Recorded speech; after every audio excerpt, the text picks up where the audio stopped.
Good afternoon, everyone present here. I am Faraz from IGCP Group. Welcome all the participants on today's webinar, and we are collaborated this webinar with DGF, correspondingly presents virtual webinar, that is Delhi Gynecological Forum. And for this, we have two topics. The first topic for today's webinar is preventing preventable maternal and neonatal mortality, and the second topic will be of this webinar, tips on management of medical complication in pregnancy. And like I would like to invite now the moderator and the host for this webinar. She is none other than Dr. Sharda Jain ma'am, and she has lots of achievement. If we will take only one, she is the Secretary General of the Delhi Gynecological Forum. So without any further delay, I would like to invite ma'am and hand over this session to ma'am. Ma'am, the stage is yours. You can proceed from here. Perfect. Great. Good afternoon, all the viewers. And at the outset, I must thank Med Talks for giving us this national platform for deliberation. It's a dream of North India to match Kerala as far as maternal mortality is concerned, which is 18 per lakh, which shames the Western world. Our national figures are 97 per lakh. But when I talk to Northern India, the figures are no less than 130, 150. So I think it has become a national priority as far as the North India is concerned, that we start working very hard and match Kerala when the dream of Viksit Bharat, 2047, 100 years after our independence, it should have a Viksit Bharat, and North India should match the South India as well. So this is a wake-up call. Wake-up call for this national symposium is that we have to prevent preventable mortality and perinatal mortality. So we will take it is in two parts. We'll take the second part first, and the first part will be later. But at the same time, I wish to tell you that our main problem is we have only traveled 20% of distance as far as Kerala is concerned. They are 18 and we are 97. And I think, we all know we have to pledge that the zero preventable maternal mortality, once we aim that, we will find that we will able to match Kerala. The main problem we all know is that there are three main causes: hemorrhage, hypertensive disorders of pregnancy, mainly eclampsia, and sepsis. And we have a big problem in the North India that we do not adhere to the SOPs for emergency care. 50% of our own people do not know the golden hour bundle treatment, and we have a big problem as far as the transport and the referral system is concerned. Kerala is our own state. In the last 78 years, they have always ahead of us as far as literacy is concerned, health was concerned, women empowerment concerned. But I think, we need to plug this particular thing. We have to become very serious. The roadmap which has been showed to us by Kerala, we should be able to do it. But let's take the medical problems, the emergency problems as far as obstetrics are concerned. And I'm going to call Dr. Sneha Bhuyar. Sneha Bhuyar is, she's been trained in Maharashtra. She had been absolutely A-class student both in undergraduation and post-graduation. And today she is a managing director of Sukarta Hospital, which is a multi-specialty hospital. She has taken 300 talks, both in the national and international conferences. She has 36 publications, highly decorated by Foxy and other bodies.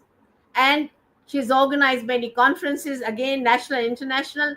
She has a dream to become the vice president of Foxy. And I think, teacher can recognize a good teacher. And I can say, as a good teacher, I recognize her skills and she should be given great opportunity. So now she is going to talk on medical emergencies, and the floor is all open to us. Her colleagues who are going to be part and parcel of this, they're all past presidents or the present presidents of Delhi Gynecologist Forum. They are academician by themselves. They are stalwarts. So I think Dr. Sneha, take over and take continue your part. My part is over. Dr. Sneha. Thank you. Thank you so much, madam, for that very generous and kind introduction. A very good afternoon to each and everyone. Can we have the slides right from the beginning? Yeah, let me just go to the first slides. Yeah. So let me introduce and welcome all the panelists. Let us start with the first panelist, Dr. Vandana Gupta. Madam has already welcomed everybody, so I would just go ahead with the case scenarios directly. So, Dr. Vandana, good afternoon, welcome. So, we discussed this case with you. Yes, Right. we have this grand multipara, admitted to emergency ward late night, and she comes to you with obstructed labor. You find that her pulse rate is higher side 110, BP is normal, and she is exhausted. There's thick meconium stent like her. So you know that it is obstructed labor with severe fetal distress. Immediately you give her antibiotic covered, give fluid resuscitation, and you take her up for cesarean section. The cesarean section is also quite uneventful. There is no intraoperative bleeding, slight extension on one side, and it was repaired well, so there is no hematoma also. You shifted the patient to ward, but suddenly after an hour you find that she is little confused, drowsy, and you find that her blood pressure is only 80 millimeter of mercury. She's got a vomiting tendency. When you examine, you find there is absolutely no pallor and initially, and there is no bleeding outside, no signs of internal bleeding. What is your diagnosis of this? You find that the uterus is also well contracted. So what is the diagnosis, and how would you manage this patient? Thank you, Dr. Sneha. As it's very, very well apparent that the patient is in shock and she is Yes, not bleeding, so it's a non-hemorrhagic shock. The perfect. reasons could be hypoglycemic, diabetic ketoacidosis, neurogenic, cardiogenic, or amniotic fluid embolism or pulmonary embolism. And Perfect. How do you yeah, come to the diagnosis, and how do you manage? so this patient basically, once she's in shock, so we know that fluid deprivation is there. The fluids resuscitation starts first, and simultaneously we go in with the blood investigations side by side, Right. because all the shocks have a golden hour to be managed in.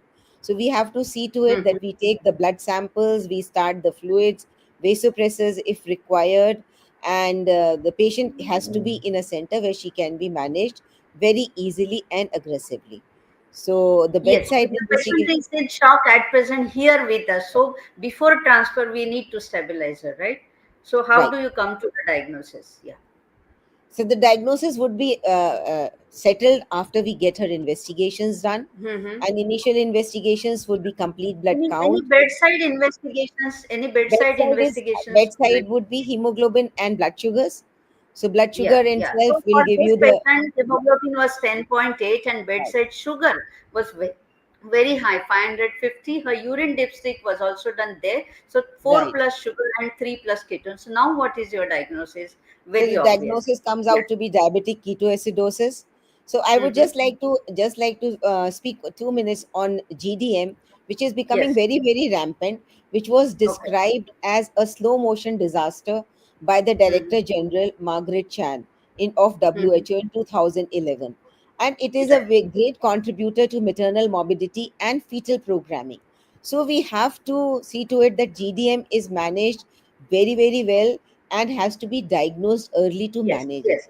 So, So right Dr. from the Vandana, I would yeah, just like to interrupt you here that we will definitely come to the preventive aspects, and we'll definitely have your detailed opinion. So, for this patient, how will you manage? Because you know that here you have volume deficit, you have anion yeah, gap, and you have metabolic acidosis as well as right. electrolyte imbalance. So, how do you So manage this? so they have to be managed in a multidisciplinary team who takes Hmm. care of our intensive care unit, so that Yes. everything is done simultaneously. The fluid volume deficit is taken care of, anion gap is taken care of, metabolic acidosis and electrolyte imbalance have been taken care of.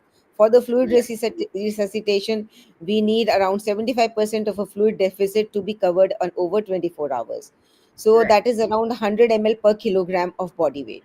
So initial Right. IV fluid we are using is 0.9% saline at Excellent. 1000 ml per hour for 2 hours, and after 2 hours we are switching over to 0.45% of saline at 250 ml per hour.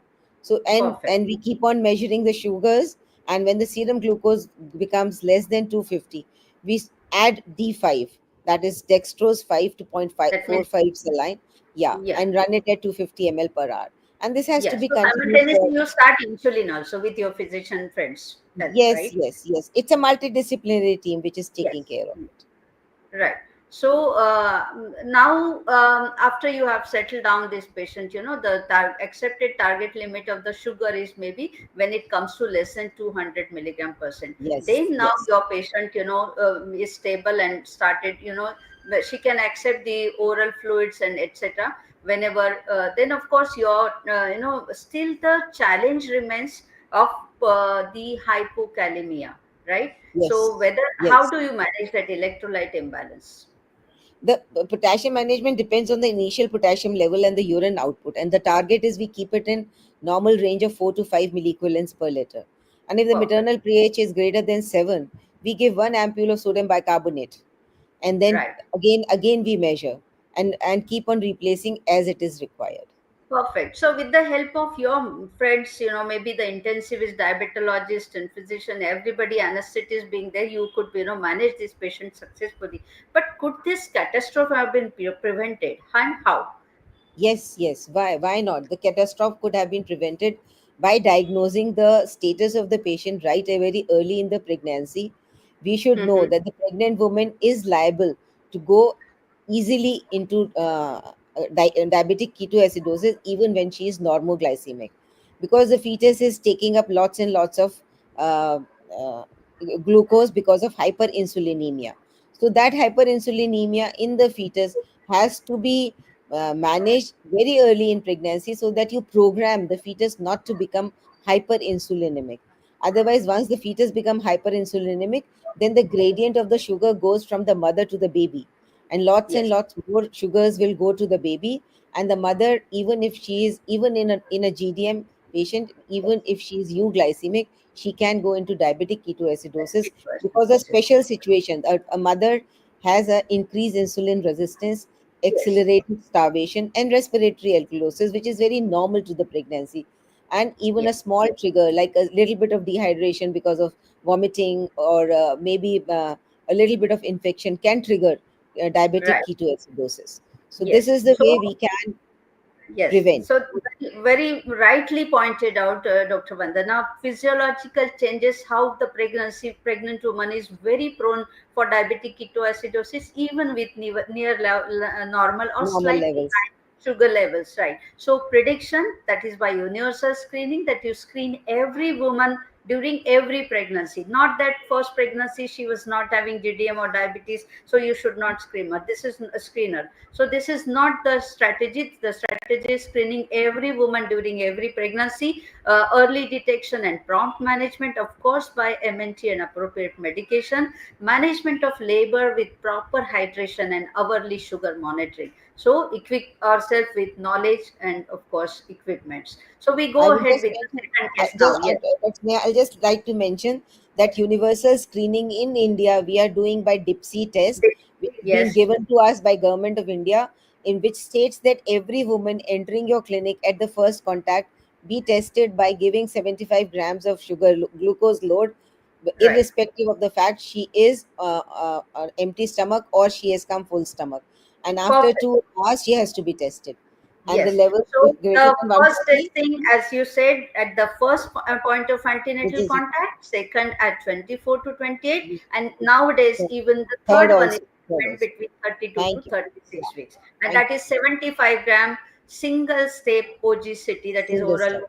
challenges. As you have very rightly said, she need not be fasting irrespective of the It is timing of her last meal. We have to test her. You have to dissolve that right. 75 gram glucose in 200 ml water, drink it over 5 minutes and mark the time, and then you draw the 2 hour post glucose Sample. blood sample, and the value of more than 140 milligram percent, we label it as cutoff, screen positive, and go ahead with the management as Absolutely. GTM. If it is Absolutely. more than 200, she's a over diabetic, and Over then diabetic. Over diabetic. so Thank you. thank you so much. I know it is little hurried, but yes, we have to go ahead with cardiac issues. And I welcome Madam Professor Dr. Josna Suri. So, Madam, this is a case where you have unregistered primary gravida, married for 2 years, and now she comes to you with 9 months amenorrhea. So this time, actually, she is admitted to you with mild fever, cough, and breathlessness, palpitations. But she has mild pain in abdomen. That is, you find the uterus is irritable. So she was under observation, but suddenly she lands up into spontaneous rupture of membrane. So naturally, you have planned to go ahead with augmentation. So unfortunately, she did not progress, but landed up into fetal distress. So we have to take her for cesarean section. Now, when the anesthetist examined, he finds that there is a diastolic murmur.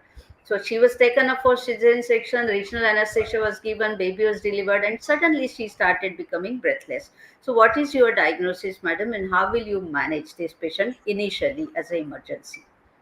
Yeah. So, good afternoon, Dr. Sneha and all the other respected members.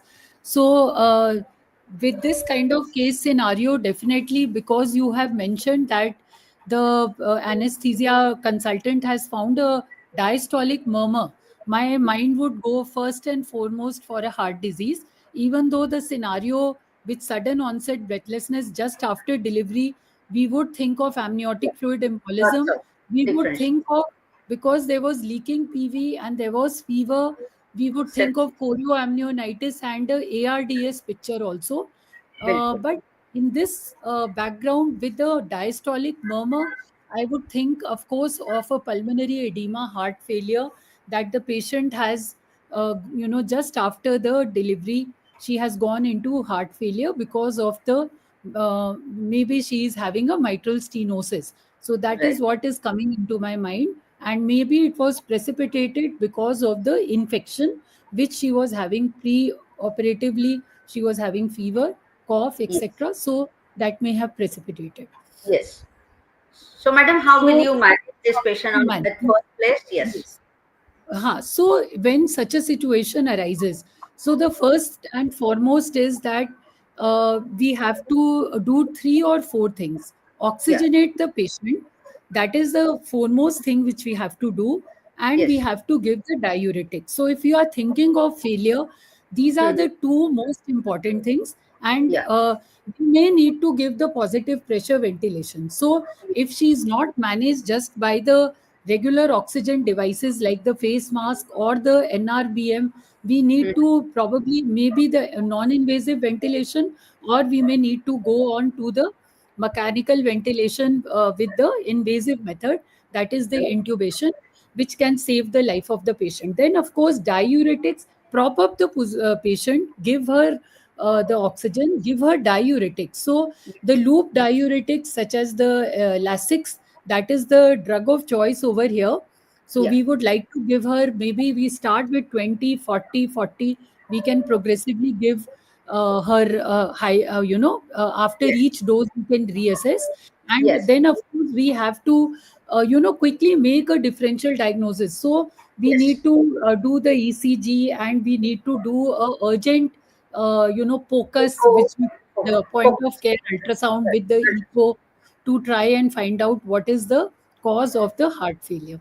Perfect. So in So this that, case, you know that it was rheumatic heart disease, mitral stenosis on yes, priority, and because it was grade 3 or 4, because she was restless even at rest. So, madam, by God's grace, fortunately the anesthetist detected it, and you had everybody around. So this patient was managed well. But could this catastrophe also been prevented? And as we obstetricians, we have been always experiencing that she has some kind of murmur and lots of features which are physiological changes mimicking the heart disease. So, madam, how do we differentiate what is the key to diagnose the organic yeah. heart disease?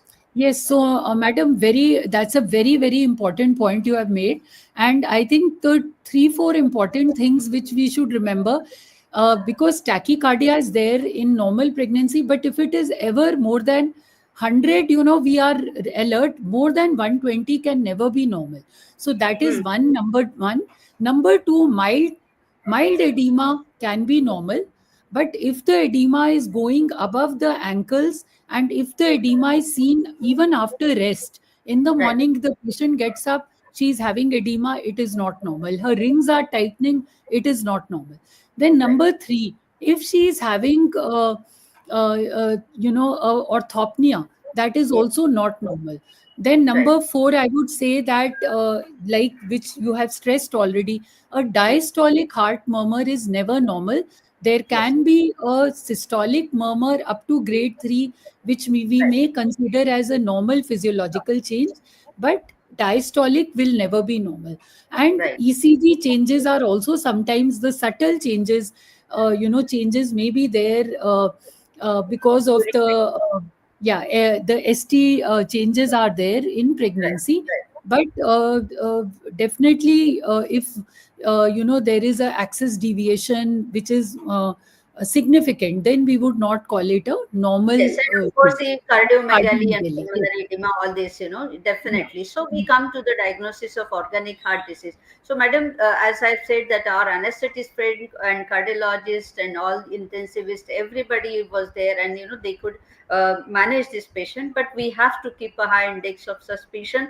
Once again, though all of us know this, that we have to examine our patient from top to bottom, not only the abdomen and pelvis. That should be a point very much we have to take into consideration. And don't forget to keep your stethoscope on the chest, RS and CVS, and all the systems for that matter. I think detailed examination is very important. Now that we have come to the diagnosis, madam, how do we classify these heart diseases according to the functional grading, and the etiology, and of course the severity? Just in short, if you can, Yeah. for the Yes. attendees, please. Yes. So there is a functional grading. We have all been, taught about it right from medical school. So there are the NYHA functional classification or grading.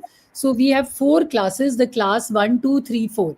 So class, it is from the best to the worst. Like, you are going, class one is Hmm. asymptomatic on the routine activities. Hmm. Class 2 will be symptomatic with the routine activity. So routine Right. activity we take is as more than one flight of stair. So if you are Yeah. climbing more than one flight of stair and patient is breathless, or she's having dyspnea and some chest pain, that becomes a class 2. Then the class 3, NYHA class 3, is symptomatic with less than routine activity, which we will say up to one flight of stair at a normal pace. And Yeah. class 4 As is symptomatic at rest. Yes. yeah. So So this is the functional. Yes. yes, And madam. then, yeah, and then we have got, according to the what is the uh, pathology per se. So here we have Yeah, got the WHO modified WHO classification, which helps us to classify the different types of heart disease into yeah. four. There are five classes. So Yes. again, it Yes. is class 1, 2, 3, and 4. And in Yeah. between, there is a 2 by 3. So when these Yeah. five classes are there, the Mm-hmm. class 1 has got the best prognosis with the lowest risk, like you Yeah. have very nicely projected, the ASD, VSD, the corrected ones in which you have done the surgery and patient is stable. Yeah. So the risk of any cardiovascular event, Mm-hmm. we mean heart failure or Right. arrhythmia. So these episodes are very low. Then there are the Yes. medium risk and the high risk. So high risk are the class 4, the 3 and 4, mainly the Yes. 4. So here the cardiovascular event risk is even up to 100%. So from Yes. 40% to 100%. And Yes. naturally, this is the class who should not undergo a pregnancy without Perfect. correction. So Perfect. So, madam, here I interrupt you here. That is a point which we want to take. Suppose now, nowadays, There's so much of awareness, and we have been all the time talking about preconceptional counseling, and no lady should become pregnant, no pregnancy should be unplanned. So suppose you find that this lady has got, the severe kind of heart disease, will you allow the, which are the strict no, you have already said about it. So will you allow her to consent? Suppose, by mistake she will say, madam, so sorry, I got pregnant, UPT is positive, madam, whether you will allow her to continue the pregnancy, or you will advise her for termination, and if Yes. yes, then when? Yes, ma'am. So again, now this is a very challenging question for the obstetricians, because if these women become pregnant, it becomes again the challenges of safe termination. So Mhm. safe termination in the first trimester may be still possible, but in second trimester the risk for termination becomes very high, and at that stage it becomes again a very important question. And it is not just the obstetrician, it is the the cardio obstetric team which has to take a call. I would say it is very imperative that each such case is discussed between the obstetrician, the cardiologist, the CTVS surgeon, anesthesiologist, critical care physician. It is a teamwork. So we have to see the pros and cons. And if we think that this patient, by furthering her pregnancy, can have a higher mortality, we need Yeah, to take a call and do the safe termination. But yeah. it should So be at a what is that tertiary safe termination? Up to safe what period? termination up to Up to say what period? 8 to 10 weeks. Maybe Perfect. we may be able to do it safely. Beyond Yes. that, it becomes more of a risk. Earlier the better. I think that should be the Yes, message from earlier our the side. better. Yeah, Earlier yeah. the better. Yes. So suppose this patient doesn't have an absolute contraindication. I mean, she doesn't belong to that class 4, but class 3 or class 2, and she comes to you for preconception counseling. Madam, how would you guide her for preconception Yes. counseling? Yes. So preconceptional counseling, we have got 2 or 3 very important goals. So we Mm-hmm. have to review quickly her history and whatever medications she's taking, and whether she has undergone any kind of surgical interventions, and whether she is already having some mechanical valves and she's on any anticoagulation. So those Yes, things have to be checked. Then we yes, have to tell her about the risks of the heart disease on the yes, pregnancy, and the risk of pregnancy on her heart disease, both yes, things, and on the yes, fetus and yes. neonatal Perfect. outcome. So these things will be informed, and Yes, then it's a two-way communication. And of right. course, we would like to optimize her cardiovascular condition before Perfect. she undertakes the pregnancy. So that will Perfect. be our goal. And she Yes, goes to the pregnancy with a open eyes and yes. full knowledge about her condition. Perfect. So optimizing her medical condition, that is the most important. And then of course you have to discuss with her the pregnancy outcome, maternal as well as fetal, and the cost which is involved. Every time she has to undergo the investigation, every time she needs to undergo a re-evaluation. So the cost factor and the consideration, definitely the stress which she has to undergo, that also needs to be in. So how frequently do you want to invite her for antenatal care, and how does this antenatal care differ from other routine Yeah. antenatal care, madam? Yes. Yeah. So antenatal care, we would call her more often. So Hmm. till say 30 to 32 weeks every 2 weekly, and Yes. then we would like to call her weekly. And Hmm. having said that, she also needs the regular follow up from this cardiologist. So Right. those who are in the NYHA class, lower classes, Yeah. and also the WHO modified WHO lower classes like class 1 and 2, they could Hmm. visit the cardiologist once in each trimester.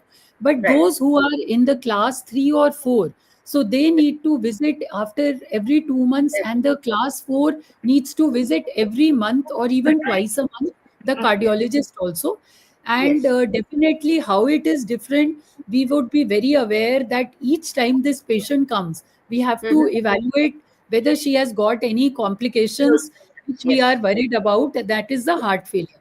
So we will Yes. be very carefully seeing her weight. There should be no very, edema, the JVP, her this thing, crepitations on the lung basis. So all these are the things which we would like to evaluate, which are done. I mean, besides the regular antenatal checkup. Right. So for a routine patient, every monthly. For her, every fortnightly, at least till 28 weeks, and then every weekly, 28 weeks onwards. What special advice do you give to such women? And do you advise her to come in labor directly as other women come, or you want to hospitalize her according to the class of heart disease? Madam. So you Yeah, can yeah, yeah, update ma'am. us. So I think the four very important things, special advice which I want to give to my heart disease patient. Number Mhm. one, prevention of anemia and treatment. Number Yes. two, any infection, quickly Mhm. take care of it. Number Yes. three, if she has a thyroid disorder, take the Mhm. consideration, treat it, because again with thyroid disorders, having the tachycardia and all can worsen her, slip her into failure. And Yes. fourth, of course, prevention of arrhythmia. So because pregnancy is again a arrhythmogenic condition, so if ever she has anything, tachycardia more than 120, she's saying Yes. I'm having palpitation, ghabrahat, immediately come to hospital. So these Yes. four things if Many she takes care of, adverse we either. should be. And Now, yes, according to we the should. class of the heart disease, when do you want to hospitalize her? Yeah. So if it is NYHA 4, I will admit her the day she comes, Yes. irrespective of what is her POG. And Yes. 3 also, in most cases, as you have mentioned, we would like to keep. But 1 and 2, we have some liberty.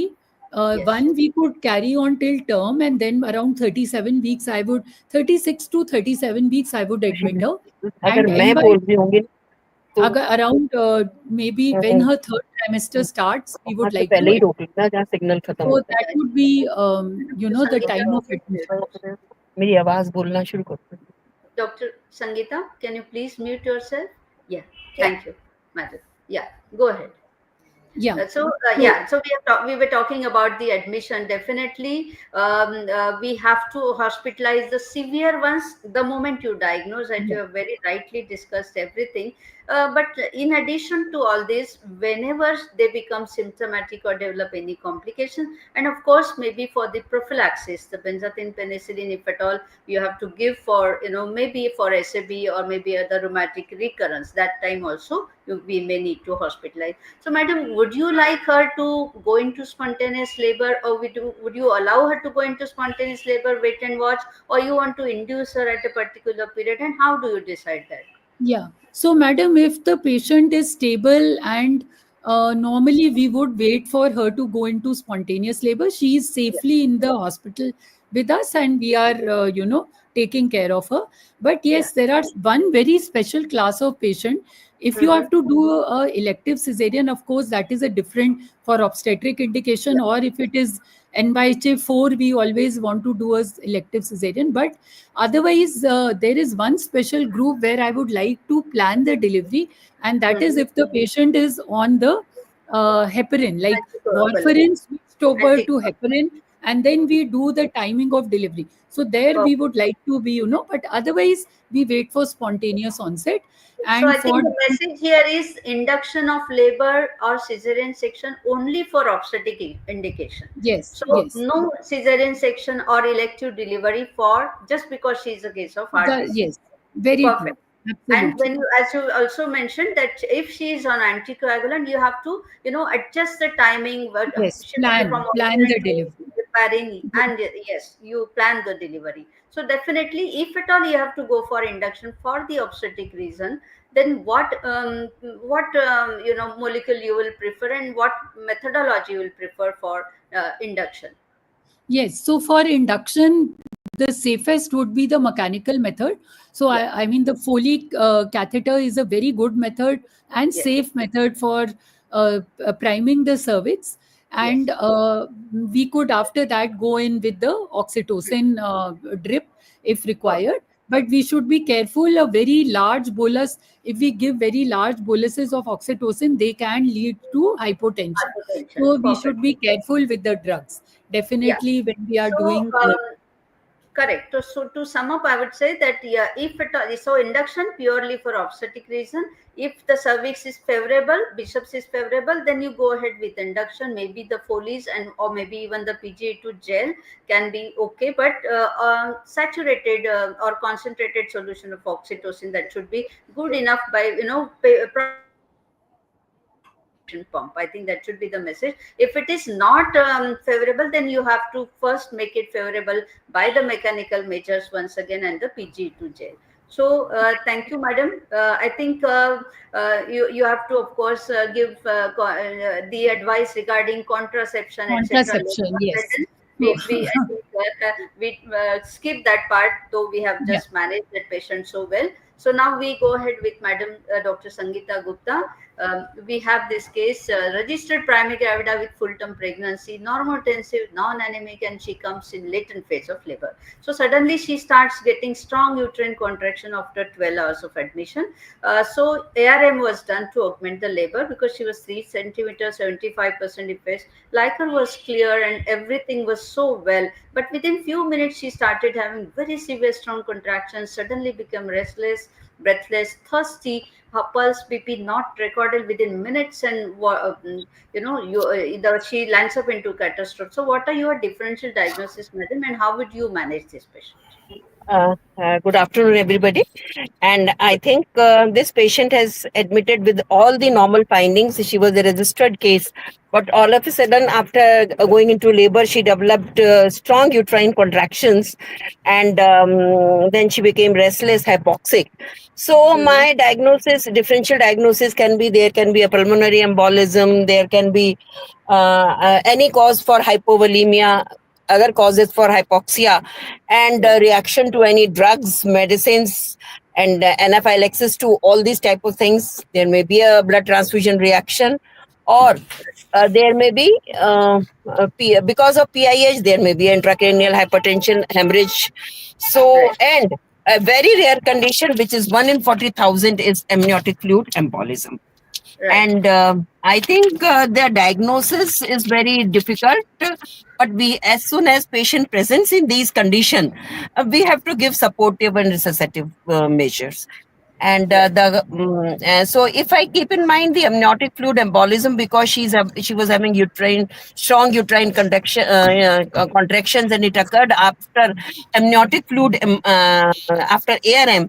So this may be due to a amniotic fluid embolism, where the fetal cells, hair cells, and other debris enter the maternal blood tissue and triggers a strong immune-like syndrome and Mm. symptoms, which are And that's the reason we respiratory. call it as anaphylactoid. Yeah, so Anaphylactoid. it is basically the anaphylactoid reaction due to the Mhm. amniotic fluid material. So, patient, as you said, she presented with the dyspnea. Then there is sudden this hypovolemia, pulseless, BP-less. So, patient How first do you goes into manage the this? and the management, as I said earlier, the management is supportive and resuscitative. So we Right. have to take care of ABC, that is airway, breathing, and circulation, and we Yeah. have to correct the hypoxia by. We have to make the patient into lateral position by 30-degree reclining position, so that Mhm. blood flow is preserved, and we have to correct the hypoxia by 100% oxygen, and Right. we have, if required, we need to intubate the patient. It is a multidisciplinary team management, where we have to have a anesthetist, intensivist, and of course an expert obstetrician. Since it is a retrograde diagnosis, so pathologist, hematologist, all are required. And if there is patient turns up into DIC, we have to treat the coagulopathy. We have Yes. to ensure fetal well-being also, that within 4 minutes, if the patient goes into this condition, and if patient has not delivered, we can think of perimortem cesarean also. So in So short, and IV basically, fluid. yeah, yeah. Basically, I would say now the message from our side, it should be, actually it is a sudden catastrophe. So it is actually a diagnosis of exclusion. Basically, Yeah. we have to think of all these conditions what you have already suggested, and we have to manage it as a shock first, and then of course take care of the baby, as you said. It definitely has these two phases. This is only of theoretical importance. We hardly have any time to observe these phases because the patient worsens so rapidly. So having a multidisciplinary team and having the mechanical ventilation and the intensivist around, and of course because of this the patient goes into DIC, so lots of blood and blood component, so you have to have a blood bank as well as a hematologist at your disposal, so that you can initiate all the management. So I think for this there's nothing much in our hand. What we can say that we have to manage it as a catastrophe, manage it as a shock ABC, as we are saying, and very rightly you pointed out, you have to have a multidisciplinary team, and the mortality is so high. May whatever you do, it's very very difficult to save the mother. So, and of course the confirmation is only by histopathology, as you rightly pointed out, that if the cells of the alveoli show that there are hair follicles and vernix, so you confirm the diagnosis of amniotic fluid embolism. So I think that with this we conclude this case. Now we come to Madam Raj Bokaria. Madam, this is a case for you. We have this third gravida para 2 with 3 months amenorrhea. Third gravida para 2 with two living issues. Still, she has 3 months. The third pregnancy, weakness. She's complaining of weakness, easy fatigability, breathlessness. There are no complaints of pain or bleeding. PV. Her vitals are stable. Of course, clinically pallor plus plus, and uterus per abdomen is soft, non-tender. There are no guarding rigidity, etc. Her only investigation she has is 5 gram HB. The hemoglobin is only 5 gram percent. What is your diagnosis and what other investigations we have to do for this to manage this patient, and what is the role of blood transfusion? I think I would leave it to you for discussion. So at the outset, I like to thank the organizer for giving me this opportunity and making a part of it. As the case is there in this current case. Apart from the gravida 3, her hemoglobin is 5 gram in the first trimester. She has completed her 3 months amenorrhea. So Hmm. the diagnosis remains the pregnancy with the severe anemia. Right. And before to we have to rule out the other causes of the severe anemia in pregnancy, though in Right. pregnancy and India being a hub for the anemia, this is the most common cause is the iron deficiency anemia. I'll Right. also find out the interval between the two pregnancy and what was the hemoglobin in the previous Hmm. pregnancy and all this, any history of PPH, and what is the when the last child is, how old is he? If she is Hmm. having a frequent pregnancy, then this may be the one of the reason of severe anemia, because the dietary supplement she must Yes. not have taken in Yes, the madam, previous we'll one. go to the conservative and the other modalities of management little later. But as you said that it's a severe anemia Now and I'll she's have to rule out symptomatic. the other So what causes would of you? anemia Yes. and to How do confirm you that. manage whether we give blood transfusion or not? No, I will admit her, because according to the government of India, the Hmm. pregnant patient with the severe Hospitalized. anemia, she comes Hmm. into the category of the severe anemia, whereby which is classified as hemoglobin level is less than 7 gram percent. Right. So all the patient of the severe anemia, irrespective of the gestational age, there are the clear instruction by the government of India that the Yes. patient Yes. should be admitted for the management and also for the blood transfusion. Apart from the Yes. to manage, I will when she gets admitted, I'll get all the Give investigation to investigations. confirm that it is Yes. a iron deficiency anemia or any other associated any region for Right. the anemia. So we'll go for all the complete hemogram, and the most simplest and the cheapest test is the CBC with the peripheral blood film anemia Peripheral smear. Yes. film, and we should interpret it properly, because most Yes. of the doctors, they are not able to interpret it, this CBC with the Yes. peripheral blood film anemia, In which addition to peripheral smear, madam, what else we have to go ahead the with? stool examination, the serum bilirubin, and we have to rule out the thalassemia also, which is also Yes. again very commonly encountered and diagnosed during pregnancy. So Yes. we'll do the iron study also which will include the Yes. serum total iron, iron binding Hello. capacity, percentage saturation, Yeah, transferrin, yeah, yeah. and the bone I'm marrow not should getting come it. at the last, Something urgent. because that has to rule out the aplastic anemia. Yes. So But apart from madam, the, yes, as you know that and you have been, along with so I sick like to and get this B12 level also, because most of our No, Indian no. the B12 deficiency is commonly encountered together along with the iron 14 deficiency. weeks है ना? may I Yeah. request all the other panelists to please mute themselves? Yeah, please mute yourself. So All the other to panelists, confirm please it mute is the yourself. iron deficiency anemia, and then I take a help of the our cardio physician also, because Yes, she is complaining of breathlessness also. So yes, see yes, to rule out whether she is in the cardiac decompensation or not in the cardiac failure. And yes. before giving the blood transfusion, we'll take a help and opinion by the physician also. And then Perfect. before starting the blood, we'll send Mm-hmm. out the blood test. And Yes, then and the blood should be always given as per protocol and guideline, and it should be yes. mandatory to give only the packed cell volume. Yes, perfect. So, madam, as you have, very rightly said that you will do all the investigation, but such simple investigation like peripheral smear, which in addition to all these cellular indices, it gives you some very important information And in addition to the cell count and cell indices. So, what is that, and how you want to stress on this? The peripheral smear, etiology, any, can you also? any presence of the cystocytes or the microcytes, that will be also Even the even the guide. fragmented RBCs, madam, which you can easily And see, make it so out it has to peripheral. be a So Menger index has to be calculated. The which yes, is the uh, mean corpus MCV divided by the TRBC. So in this case, when the TRBC may be increased and the MCV will be low, and then it will indicate that it is towards the iron deficiency anemia.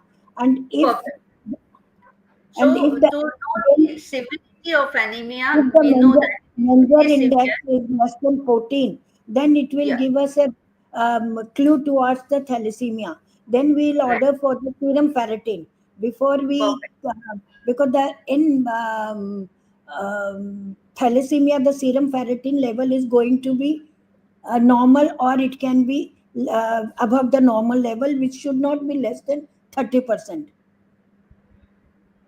Right. So as we have seen all these investigations, the up to the serum ferritin and bone marrow examination, everything. But yes, definitely when you have such patient, though it is severe, but to know the etiology, exact etiology, whether it is thalassemia, whether it is iron deficiency or any other hemolytic anemia, we have to go ahead with all these investigations. And of course, the management will depend upon the period of gestation if you have. But at any point of time when you have severe anemia, especially when you have hemoglobin less than 5 gram percent, it's a recommendation by government of India also that blood transfusion, because she is severe anemia who is symptomatic, so blood transfusion is mandatory for this patient. And then of course for other patients, maybe if at all we have some time, we can manage with the other modality. So what are the, all of you know this, that how WHO defines, just to revise, I will just read out that hemoglobin of 11 gram percent during first trimester,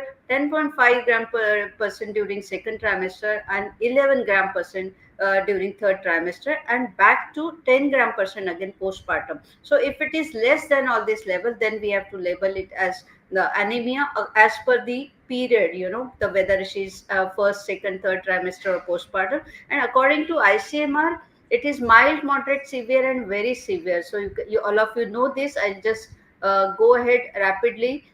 So all of you know that there is a hemodilution, physiological anemia of pregnancy, and the reasons. I need not read it out. Definitely, which adds fuel to the fire. And if at all this patient lands up into severe anemia like this, we have to take care of this at the earliest. But then we have to manage it with blood transfusion and injectable iron, etc. But does anemia occur such severely all of a sudden, or it does give us some time, some intimation? Does it go through various phases? Can you please just throw some The light, madam? Yeah, Yeah. it takes time. Anemia doesn't, because see, in pregnancy there are some physiological changes also. So we have to consider that also. So there is an increase in the plasma volume is more than the total RBC increased cell count, and that will cause a physiological anemia. And about 1 to 2 gram percent is normal. The fall in the 1 to 2 gram percent of the hemoglobin is taken as a normal. That's why in pregnancy we are taking the hemoglobin fall up to 11 gram percent as the criteria for the anemia.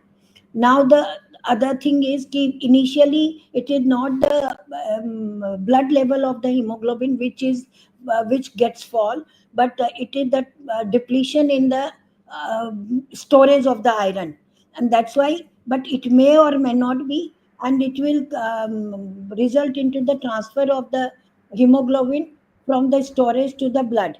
So it may not be evident initially, and Right. till when in the second stage what happens, when there is a depletion of this iron store in the um, storage compartment, that is in the bone marrow, and Mm-hmm. then it starts falling. And when the hemoglobin level falls in the blood, that means कि already the storage is depleted. So Right. it comes into the stages, stage wise. In the first stage, second stage, third stage. In the first stage, we may not be having any blood incisions to direct, except that Yes. there may or may not be fall in the TIBC or total iron or transferrin saturation or the ferritin level. Perfect. So, madam, that takes us to the point that why wait for becoming, leading to why wait for the severe anemia? Why not to detect earlier? And that's a very reason we should screen our pregnant women from time to time. This is a SEOG recommendation that they should, because there they do not have the anemia such predominant. We have more than 50%, incidence of anemia in India, and that's a very recent government of India, Minister of Health and Family Welfare, Foxy, everybody has given us the guidelines to screen these pregnant women at first visit, 16 to 20, 24 to 28, and 34 to 36 weeks. But ideally, when we say that we should screen our women pre-pregnancy, as we are talking about preconception counseling, maybe even Yeah. premarital, and I would say adolescent, and why not to catch them young? So I think we have to start screening them right from the early age, so that is adolescence. So madam, what are the interventions by government of India for anemia mukt Bharat? I think that should be the last point, and we go to the next See, page now. we should give all the prophylactic and the treatment dose of the iron. So it's not Mm-hmm. only the prophylactic is only when there is a 11 gram hemoglobin, the Right. patient is non-anemic, but throughout the pregnancy, at least 180 days during the pregnancy, starting from the fourth semester onward, not in the Right. first semester, but starting from the second semester. And then it should continue 180 days more in the puerperium, so that Mm-hmm. the storage is also filled up. The Replenish. Yes. other thing that it is a must to give all the patient a deworming course by giving a 400 milligram of albendazole in Right. every pregnant patient, whether she is anemic or not, because that will Correct. improve the iron absorption also and Yes. prevent the anemia also. The third thing is the which is the most important as an obstetrician is the delayed clamping. Mm-hmm. That delayed clamping it will prevent the anemia in the newborn. No go. Then Right. this all this prophylactic iron has, but in the dose of 100 milligram, along with the folic acid of Yes. 400 microgram should be given to all the patients. But if she is anemic, comes into Yes. a, whether it is a mild or moderate, in the Yes. mild anemia only we have to give the therapeutic dose 30. of the iron, that is the Mm-hmm. 2 tablets along with the Mm-hmm. folic acid. And Okay. in the moderate anemia, it is preferable to give the IV iron therapy. That there is Right. no role of the intramuscular iron therapy nowadays, Yes. and we can very well we have enough time to improve our iron store and to correct our anemia by giving either the IV ferric carboxymaltose, that is the FCM, and we should not hesitate it. And we have to calculate the dose of the iron ki how much she is deficient, which is calculated by 2.4 multiplied by the corrected hemoglobin what we want, and minus the whatever her hemoglobin is at present, and Yes. that has to be added by the 1,000 milligram more. So by calculating, we can give it up to 500 to 750 milligram of ferric carboxymaltose in 100 ml of the normal saline within 15 minutes. But Yeah.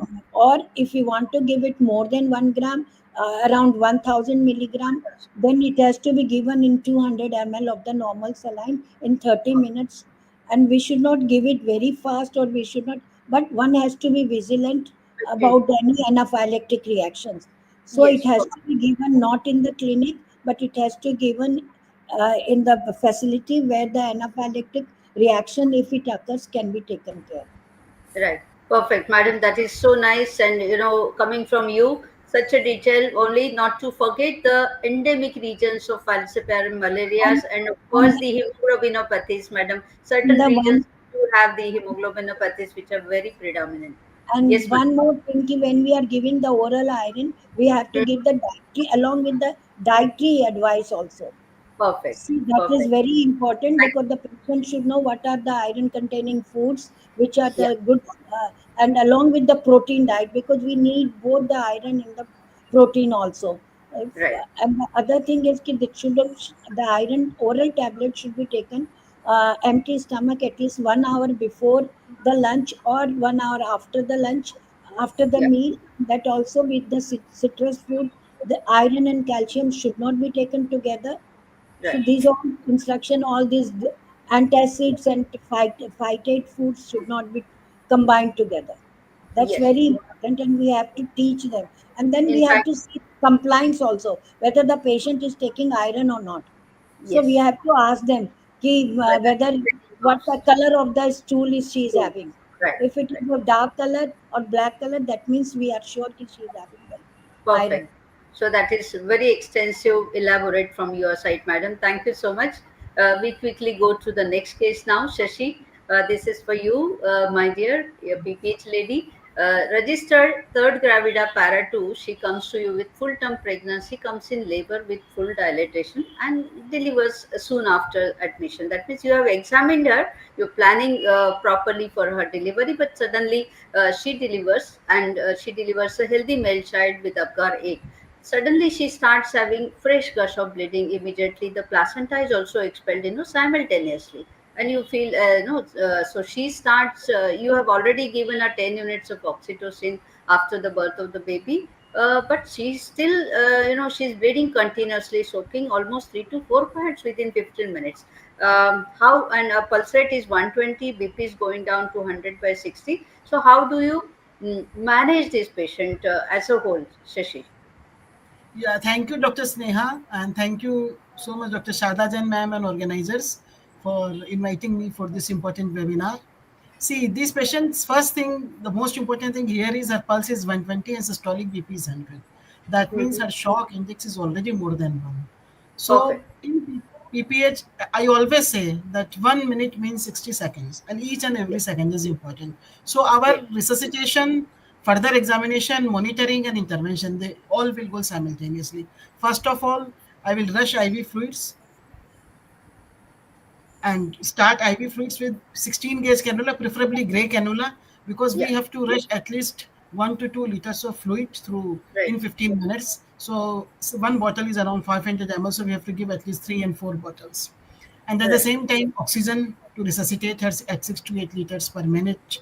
And then, like a pin girl style, we have to call for help, and we have to keep people at different places. Somebody will draw blood for blood grouping, LFT, KFT, cross matching, etc. One will be at the head side, one will be at the perineal side, and one Right. will be there for documenting all the findings.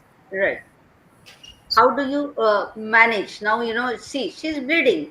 So Yeah. what can be the etiology? How do you guess it Yeah. clinically? So she already had received the active management of third stage of labor, and that usually reduces 50 pph by 50%. So first thing which I Mhm. would like to point out is that we must never forget giving that injection of oxytocin 10 international unit intramuscular within 1 minute of delivery.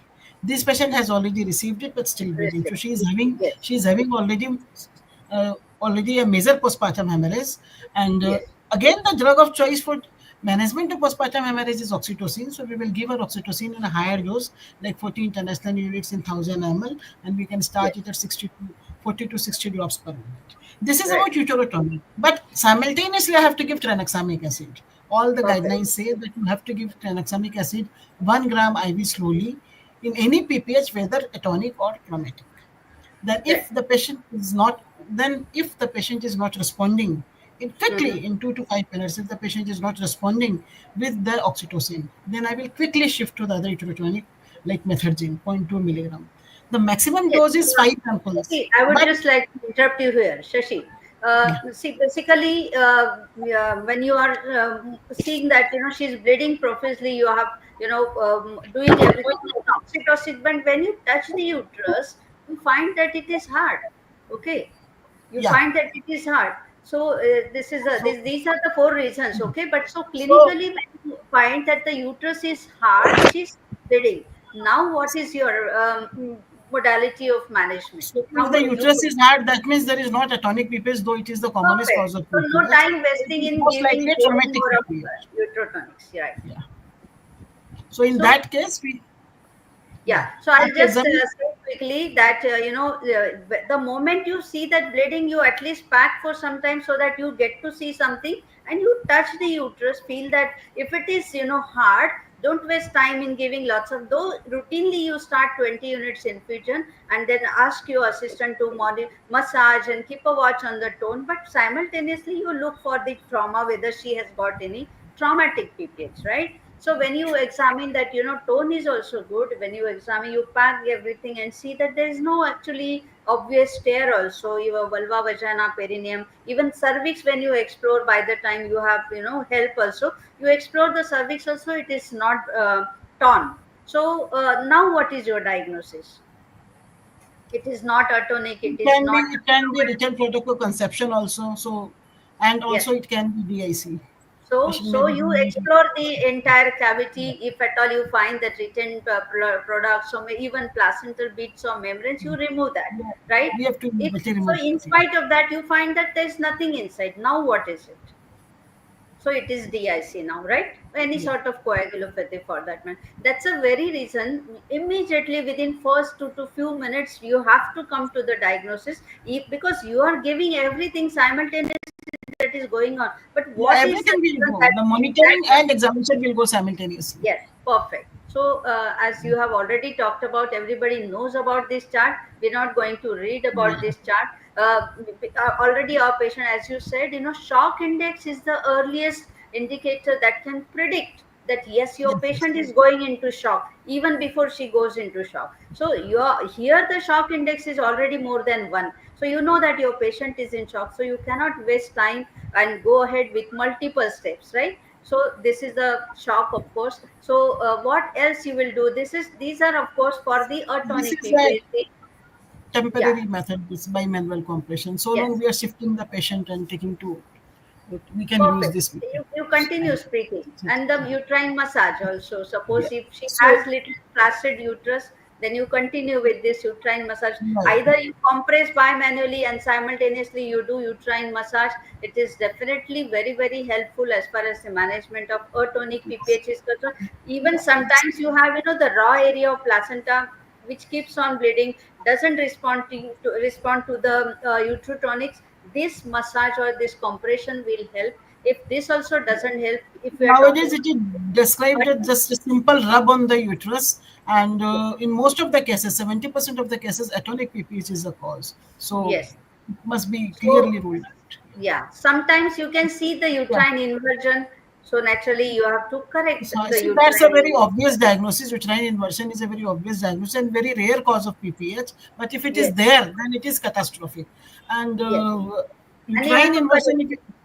yeah, uterine inversion, if I found this case in casualty, then immediately resuscitate the patient, take to OTN only under anesthesia. Anything can be done. Never ever try to reposit this uterus on the emergency table.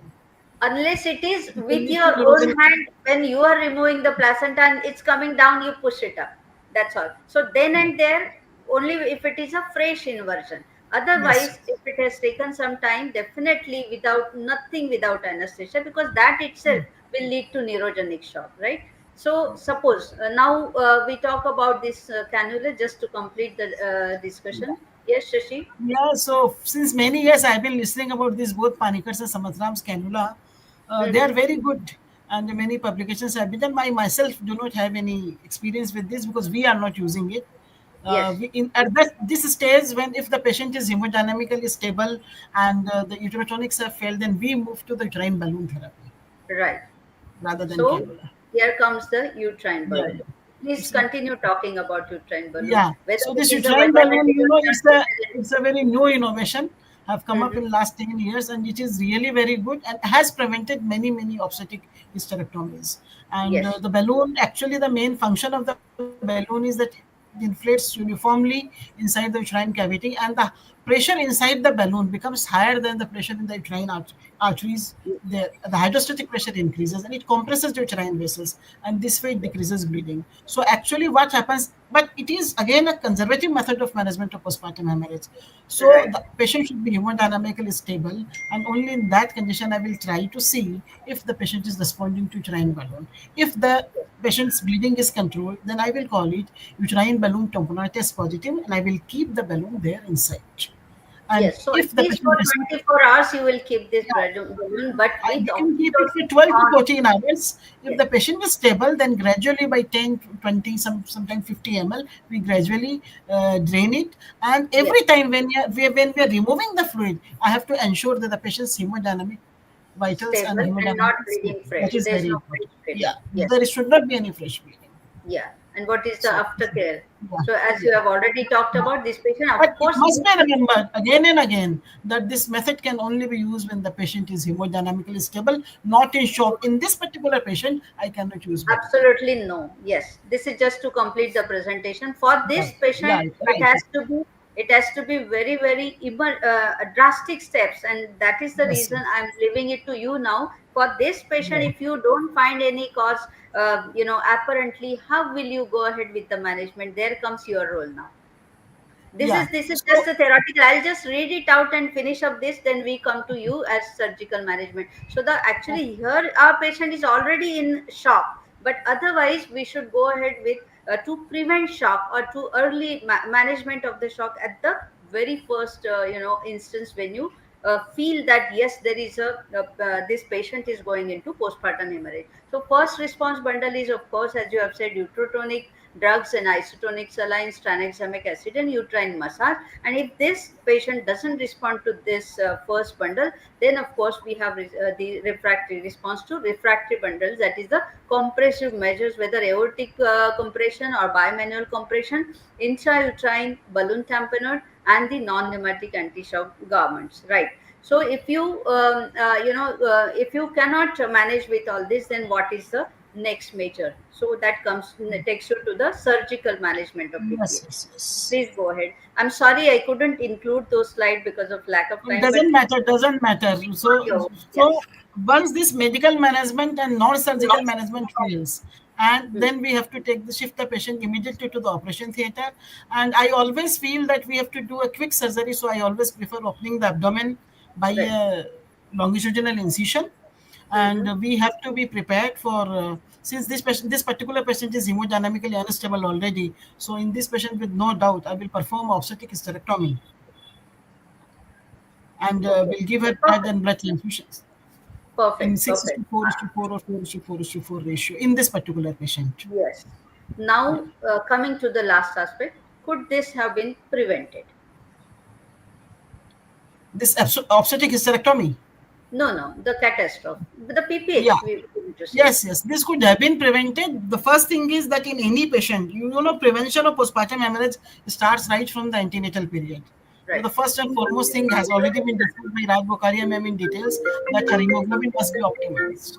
This is Yes. the first preventive method of PPH. Yeah. Then during antenatal care, regular care as per protocols and guidelines, treatment of anemia, optimization of all the comorbidities, PI, hypertension, diabetes may lead to PPS, twin pregnancy, multiple pregnancy, and many overdistension, inadequate and incoordinate induction. All this we should stop.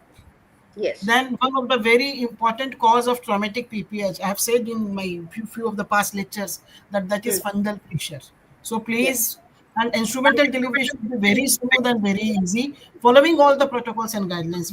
We cause most of the iatrogenic traumatic PPH. So we have to take care of this. This can be Yeah. prevented So like this. quickly, I And just then sum up this. timely, Yeah, Shashi, timely let administration of us oxytocin within the community. talk about this predisposing factor. So Yeah. prediction is very important. If you have, large size baby, polyhydramnios, Yes, yes, yes. multiple pregnancies, you Diabetes, have yeah, yeah. induced labor or prolonged labor, augmented labor, and maybe if you have used some uterine relaxants also, these are the women. Of course, obesity is an all-time risk for anything. So to avoid this, we have to take care of the aggravating factors. So avoid unnecessary prolonged labor, and of course, you have to manage with the active management of third stage of labor. All of you know about this: the administration of oxytocin, controlled contraction, and the uterine massage after delivery of the placenta. We have already talked about these uterotonic agents. Oxytocin, you have already said that yes, 10 units intramuscularly, but 20 units as an infusion if you suspect that this patient Yeah, may likely absolutely. to go. So this is a algorithm, very though sounds complicated, very useful. Please go through it. So definitely, prediction and prevention has got a major role, but early detection, knowing the exact etiology, and managing appropriately, can save the patient, can save a life. Right. So we go ahead with the next case now. This I think this is about sepsis. So I would request Madam Nitina to please speak about this. Over to you, Madam Nitina. Good evening, friends, and thank you to the organizers for this wonderful presentation. So you have a patient who's delivered, and within she is still not been discharged, and she starts complaining of fever, which is going up to 100 degrees, and she complains of pain in abdomen. She might complain of chest pain, pain in abdomen. She might come with the complaint of foul smelling discharge, cough, or she might come, you have delivered her normally, or you've done a cesarean section and she starts complaining of nausea, vomiting, there is distension, there is diarrhea.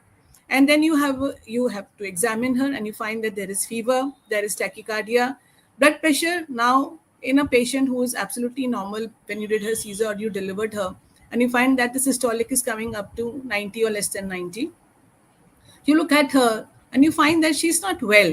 She's giving a kind of a sick look. And you may also be very alert to find that her mentation is altered. She might also complain, and you find that she's breathless, her pulse rate. And then when you ask the sister and you look at her, the SpO2 levels, they are less than 90. So all these signs of high fever up to 100, a tachycardia, a breathlessness or tachypnea, or a hypotension, and you ask whether she's passed urine or not, the attendants will tell her that she's been vomiting. So somewhere you will think that maybe because she's been vomiting, so she's not passing urine. So that should alert you to signs of dehydration. And then you examine the patient and you find that there are certain red flag signals which will tell you that this patient needs urgent admission and further workup. So you look for fever, you look for rashes, for pain, tenderness, and any discharge. You've examined her per abdomen, any wound dehiscence or everything. So there Yeah. is, you made a record of all her findings, physical symptoms, and then you take a urine sample for routine and culture. You take a blood sample. Now, a blood sample, in addition to complete hemogram, if there is fever, so a blood sample taken at the spike is the best for culture and ST, urine culture and ST. And you also take a vaginal discharge or a lochia for culture and ST. And then when you start thinking on the lines of that she's not passing urine, she's dehydrated, tachypnea, hypotension, tachycardia, and you're suspecting sepsis, so you have to look for the markers of sepsis. You get a procalcitonin done, you get lactate levels done, and then you get LFT, KFT done, because the patient's attendants are saying that she hasn't passed urine. And you have to look out for kidney injury. You have to look out for enzyme levels. Besides this, you still need to know why this fever has occurred. If there is you've touched her abdomen, is the uterus well involuted or it is showing subinvolution? Are there products of conception, are there retain, is that the cause for infection and sepsis? So you may need to go for an ultrasound, or if she's having a cough, So you look for an X-ray chest. So from head to toe, the entire investigation, all the tests is done, a physical examination, and the investigations have been sent. While you're doing this, your mind is running fast. While you wait for the reports to come, you don't have to wait. You start her antibiotics, because there is a saying that for every 1 hour you lose, you're increasing her mortality rate Yeah. very high. So the choice of antibiotics will depend upon what your clinical findings are. You can start with a combination of shall I read Piperacillin. it out? Yes. So Yeah, yeah. generally, I personally start with Tazopip on 4.5 grams IV 8 hourly. This is, of course, once I've sent the samples, because otherwise, if I start the antibiotic right away, we started her IV fluids before I start the antibiotic. Like Dr. Shashi said, a 16 gauge needle. I'll start with IV fluids, and if the SpO2 is not maintained on air, start her oxygenation, and she's breathing. So IV fluids has started, oxygen has been started, and she's in a comfortable position, propped up position, and then we start her antibiotic. So you have to take a broad spectrum antibiotic. It will cover anaerobes, and keeping in mind what are the various bacteria which might be responsible for sepsis. So most dreadful being MRSA and staph, and then we have Streptococcus pyogenes, and so you cover up with the broad spectrum antibiotics, and you have to keep in mind Clostridium also. So you give her either Tazopip, that will be combination of piperacillin tazobactam 4.5 grams IV 8 hourly, or you can start her on clindamycin. So generally high dose is given, 900 milligrams is given 8 hourly, plus imipenem. Now these meropenem, these are generally ICU antibiotics. If your Yes. patient is still in the ward, yes, perhaps you will hesitate to start with such high grade antibiotics. Wait for the culture report. So the best, the safest would be to start with amoxicillin, 2 grams Yes. 6 hourly, along with metronidazole. And it is very safe to start gentamicin if you are sure about the kidney function test. Kidney function. So Perfect. instead of the 80 milligrams, you make it up to, that is 2 cc, make to 3 cc of gentamicin IV 12 hourly, can be started right away while you wait for the the culture reports. And Okay. yes, so that is how I would start. And then depending upon what are the culture reports, I can change my antibiotic profile, and where she responds well to fever, and I've come to a diagnosis as what was the exact cause of sepsis, whether I need to go for an evacuation, or was it her the uterine cavity is empty and it was just her anemia which led to, whether it was her diabetes or whether it was Yes. bacterial infection. So that is all corrected. That is how I would Yes. proceed. Yes, and the same principle should be followed postpartum. Whatever we have to see that the whatever antibiotics you have started, that has controlled her infection, and she's recovering, not showing any signs of sepsis. Then of Yes. course we can stop with the antibiotics and manage her routinely. So we come to the last, one more scenario. I think the last one is remaining. We come to Dr. Leena Sridhar. Um, Hello. Hello. Yeah, so we have this 22-year-old. We have to actually have that mission, that no eclampsia. So for that, we want our attendees to guide. So through you, 22-year-old primary gravida belonging to a low socioeconomic strata, and she has no known medical illness, no significant family history as well. She's booked with you, and she's up till now the antenatal course is also uneventful. 30 weeks, suddenly at your OPD she finds that BP is 140 by 90. So should we label her as hypertensive, and how should we manage this patient? Thank you very much for having me on Med Talks, Dr. Sneha. And this is a very important, I mean, it's a very frequent kind of a situation that we see in our OPDs, because as we know, hypertension in pregnancy can affect almost about 10% of all the pregnant load that comes to us. Now, when Right. a patient presents like this for the very first time, we do not label her immediately as a hypertensive. We need Correct. to do a couple of blood pressure readings. And if the Hmm. patient has come in the OPD, we may need to counsel her and tell her if she can come again, or she can Yes. do a couple of readings at home. Now, most of the patients are very comfortable doing a couple of readings at home, and we tell them that in case it is still 140, 90, or even beyond, you must Yeah. come back immediately. We also just a blood pressure reading is not Most of the enough for times, us. I'm so sorry to interrupt you, but Yes, most of the times, our patient are maybe village based, or they're staying at what you say, a distant places. So it is difficult. So maybe it is difficult. should we repeat the blood pressure after 4 hours there and then Exactly. only? It's a And good idea I if we mean, make like the what patient rest a investigations bit. to do? Yes, to Yeah, rest a bit, and we repeat the blood pressure immediately, say perfect. after an hour or so. And Four we can hours. tell them to 4 hours. relax. Yes.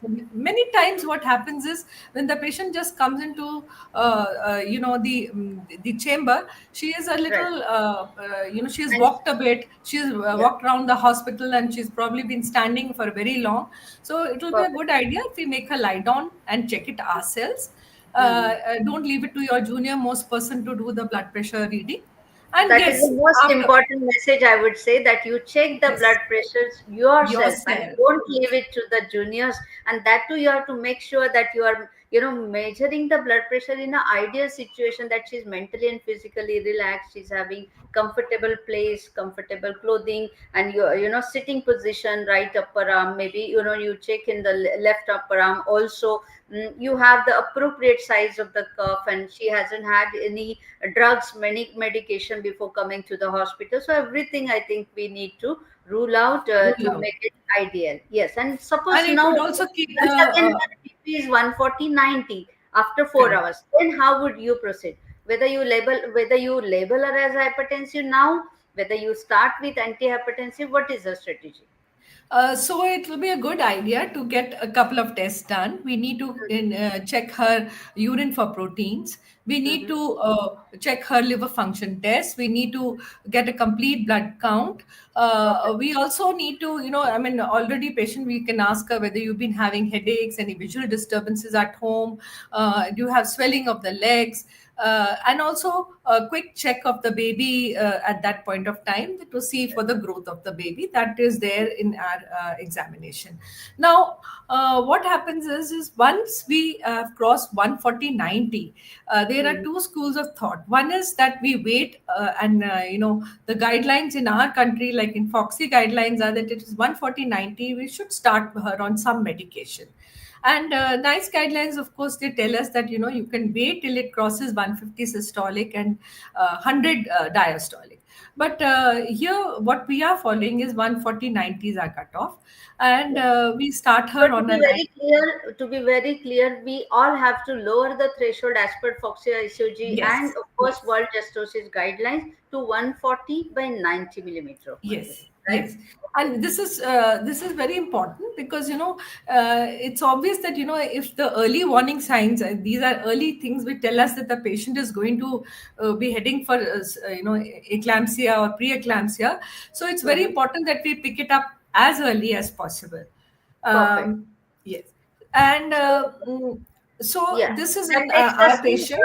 the the question of severe. So we have so many classifications, mild, moderate, severe. Then you have clinical classification of early and late. Then you have gestational hypertension, preeclampsia, and eclampsia, and maybe even the chronic hypertension aggravated by or superimposed by pregnancy. So all this, but to be of clinical significance, this is the classification, that is severe and non-severe. So as you could see in the chart, I have mentioned that blood pressure is not a very reliable parameter to comment upon the severity. So just because it is 140/90, you will not say mild. You will investigate, see that there are no alarming symptoms and signs. You will send her lab investigation, see that liver function test, kidney function test, everything is normal. Now you will label this patient as non-severe hypertension. Correct?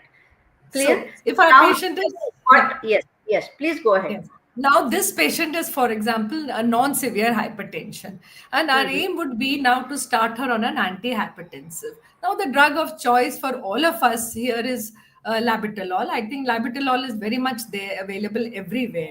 So we start this in a very small dose, and then we titrate it as per the response that we get. The dose is 100 milligram 12 hourly, and as we all know that the maximum of labetalol we can give is 2400 milligram, but we know that if by 800 milligram we haven't achieved the purpose, then we need to start a second drug. Labetalol should not be given in those who have a who have Asthma, bradycardia, who have asthma, who have severe heart block, heart or blocks. congestive cardiac failure. Those kind of patients should Okay. not be your first line of drug in those cases. Yes. The second line is nifedipine, good old nifedipine, which we used to use even before. It gives a very good control, but it's important that to remember that tachycardia, edema, and headache, it happens very frequently, and that may most of the time it discourages its a choice to be the first choice, so it's always the second choice. In those conditions where we could not use labetalol, we prefer to going for nifedipine.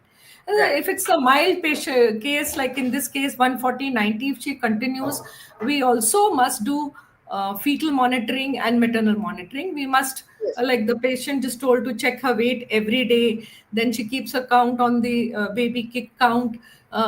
Basically we try to take the pregnancy up to maturity before we deliver her, but Yeah. at any point of But time we suppose have we to be. develop severe hypertension, then what are Yes. your drugs of choice? Yes. Take So over. if she develops, says she comes with a blood pressure of 160/110. So our drugs that are available to us is intravenous labetalol. I think this is the first choice for all of us here.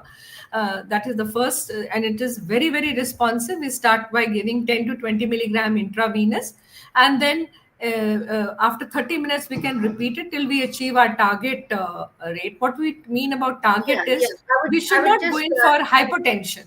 Yeah. hmm. So our aim should be that our diastolic should remain between Less 80 than to 100. 90. Yeah, 90 to 100. Yes, in that case, but not, it should not fall down below uh, uh, Yeah. uh, 90. Right. That Yeah. should be the aim. And this is obviously the first line. We also Yeah. have oral nifedipine capsules which are available. They work also very well. Yeah. Intravenous hydralazine, nitroglycerine, and sodium nitroprusside are also drugs which are used. Nitroglycerine can be a bit toxic to the baby, so I won't really recommend it. But the Right. other two Now, drugs can my also be question. used. So, yeah. So up to this, we have gone very smoothly. But suppose now your patient has developed very severe hypertension, right? And we have talked about the drugs which you will be using. So you have selected IV labetalol. But just let us confirm, very severe hypertension.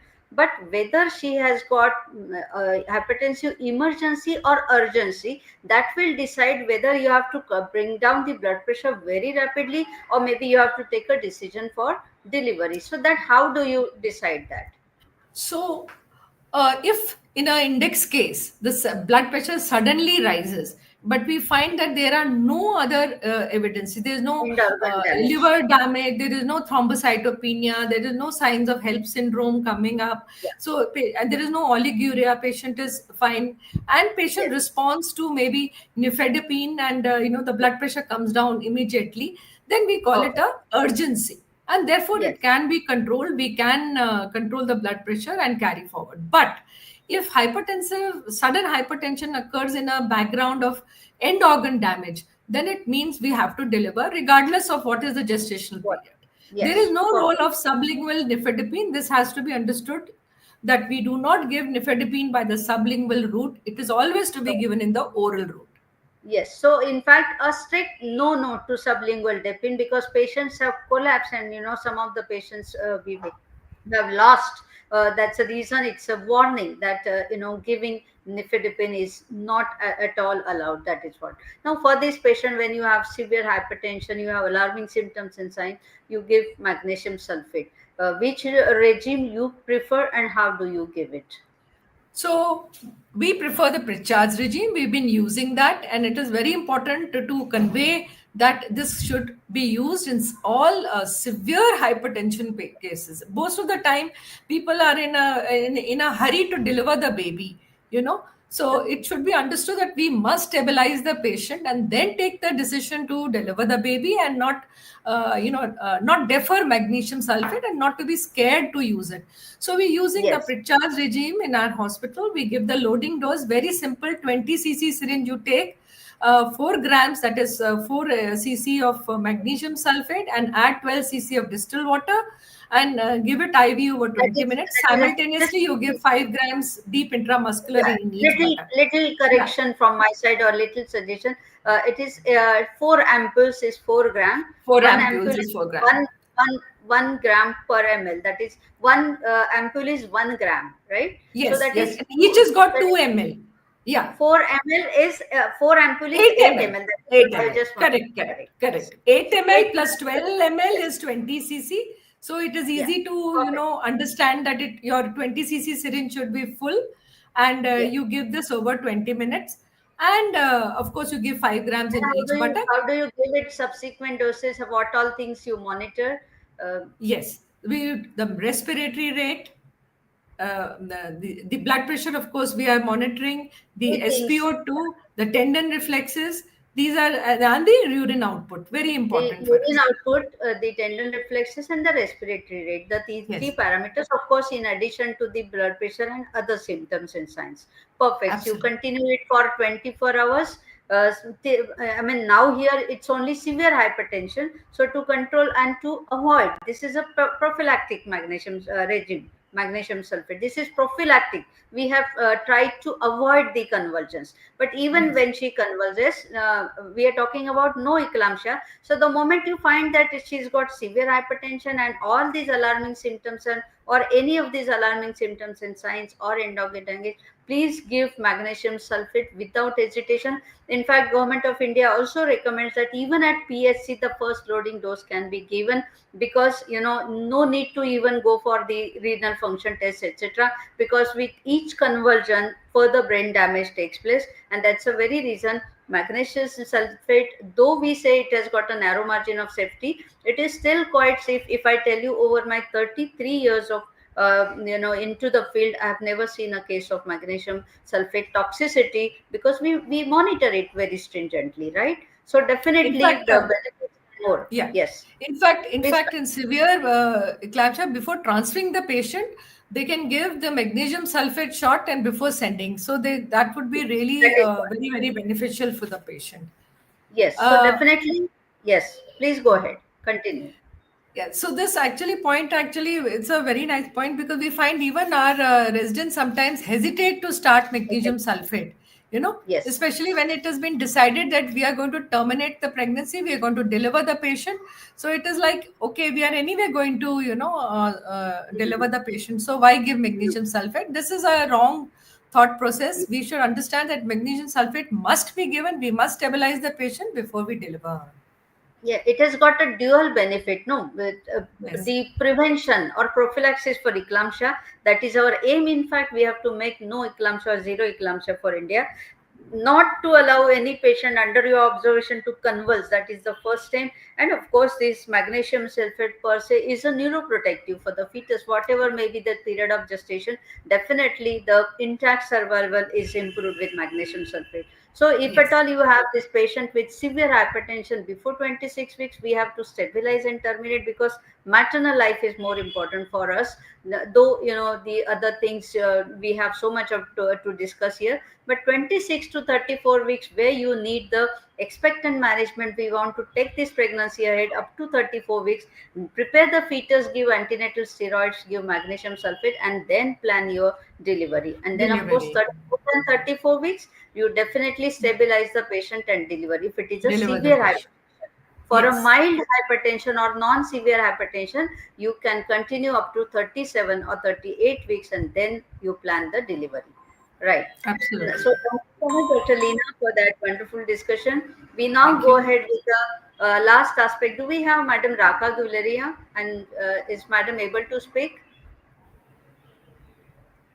So I think this is the last aspect of our discussion. We have this stillbirth. So 38-year-old second gravida para 1 unbooked patient, and she was admitted to labor room with complaints of loss of fetal movements for 2 days. Doctor on duty examined her and found a term size pregnancy, but was unable to locate the fetal heart. So what next? Do we have somebody to take this, or should I discuss? Vandana?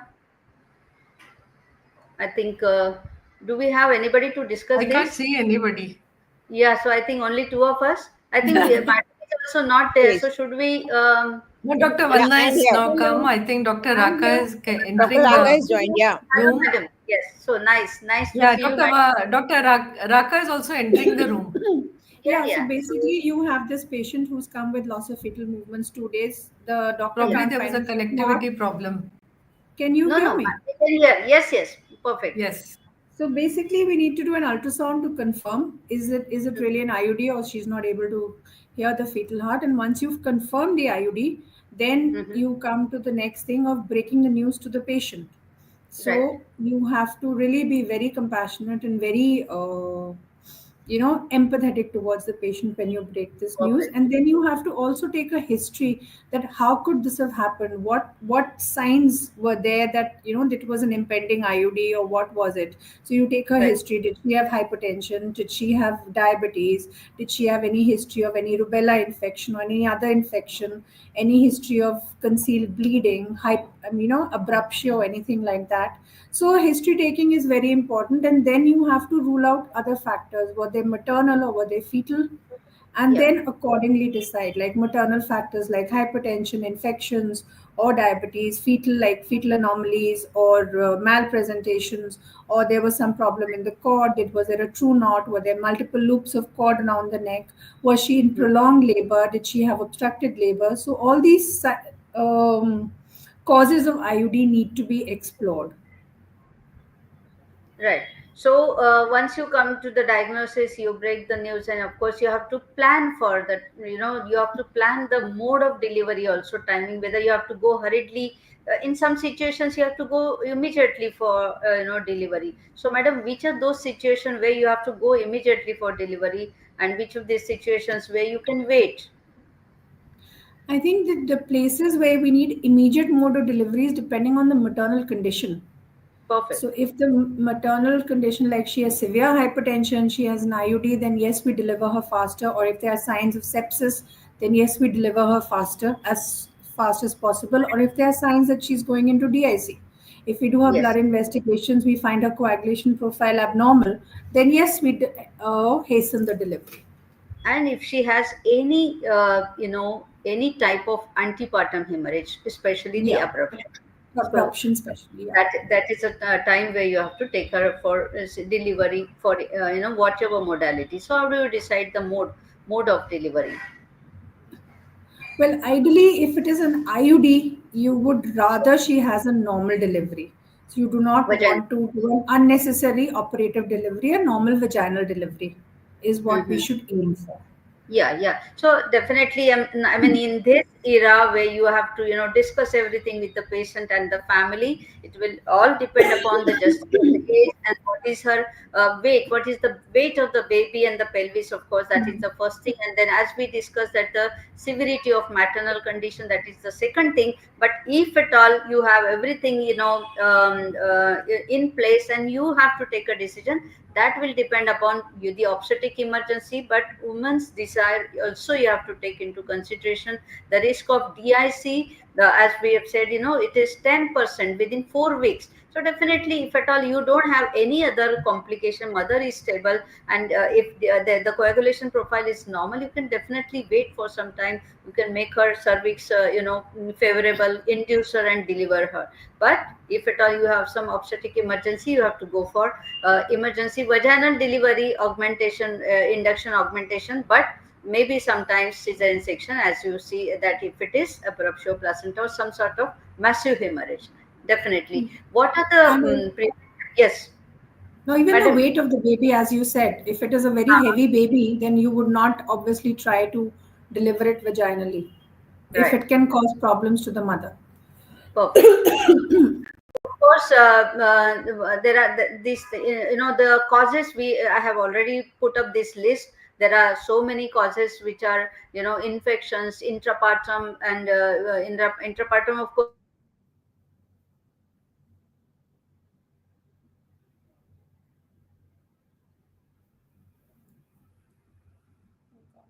neonatal rubella, and also the cord complications, definitely, when you have already talked about the maternal complications and others. So do we have what is called as preventable, potentially preventable stillbirths, and how do we react about this or discuss with about I this? think basically we need to, monitor our patients more closely. If we know she's an RH negative pregnancy, then yes, make sure there is no ISO immunization, give her an anti-D on time, make sure her blood pressure is controlled, diabetes is under control.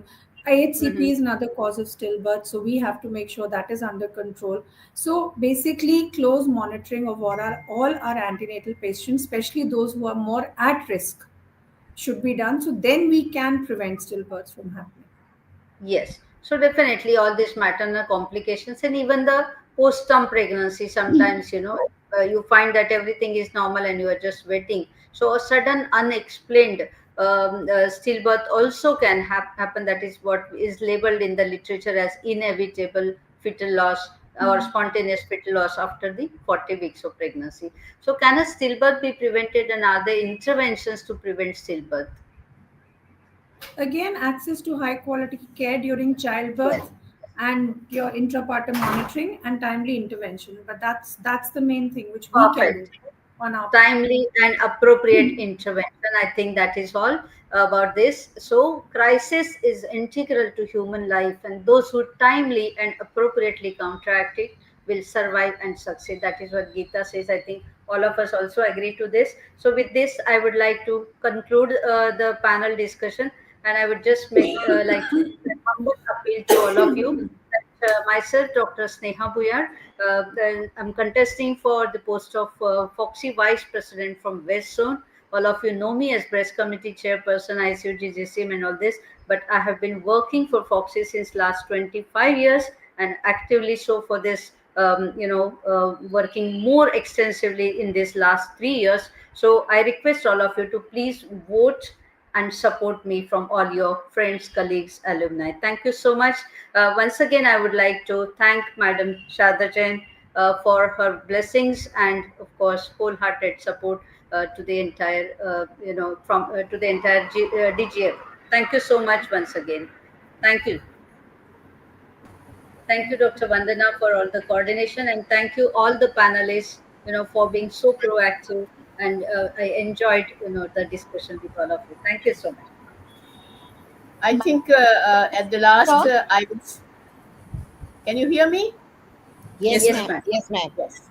I think the whole discussion had been absolutely great, and our great blessings to you, Sneha Voyal. And I will request now Kiran Chabra to wind up. Kiran. Thank you all very much. The panel was excellent.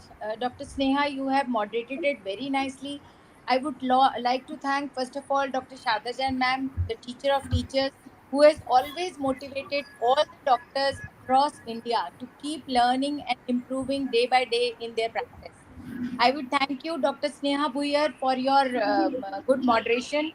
All the panelists, Dr. Vandana Gupta, Dr. Jyotsna Suri, Dr. Raj Bukharia, Dr. Sangeeta Gupta, Dr. Deepti Nab, Leena Sridhar, Raka Guleria, and Shashi Kabra. All your inputs and your take home messages were really excellent. I hope all this has helped more of doctors all across India. Last but not the least, I would like to thank MedTalks IJCP group for giving us this platform for knowledge sharing across the doctors all over India. So thank you all once again, and keep motivating us, madam, and keep giving us this platform again and again. Thank you so much, everyone.